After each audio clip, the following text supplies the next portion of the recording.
আমার কোনো বন্ধু নেই যার কাছে আমি নিজেকে ভেঙে চুরে খুচরো পয়সার মতো জমা রাখতে পারি, যে আমাকে যত্ন করে সঞ্চয় করবে, প্রয়োজনে ফিরিয়ে দেবে একটা একটা আদর। সত্যি বলতে আমার কোনো বন্ধু নেই। বন্ধু বলতে জেনেছি যাদের, তারা কেবল পথ চলতে সঙ্গী ছিল।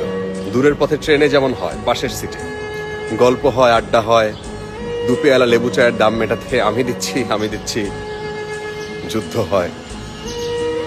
সিগারেটের বাড়িয়ে দেওয়ার টুকরো ফুকে এই যে নিন ফোন নাম্বার, এদিকটাতে আবার এলে ফোন করবে, বলা শেষে অচেনা এক স্টেশনে উঠাও হয়। এই যে আমি পথ হাঁটছি, রোজ ঘাটছি বুকের ভেতরে কষ্ট, ক্লেদ।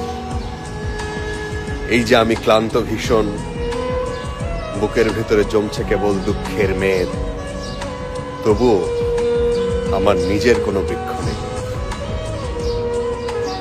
প্রবল দহন দিনের শেষে যার ছায়াতে জিরোগ ভেবে ফিরে আসার ইচ্ছে হয়, তেমন একটা ছায়ার মতন, আগলে রাখা মায়ার মতন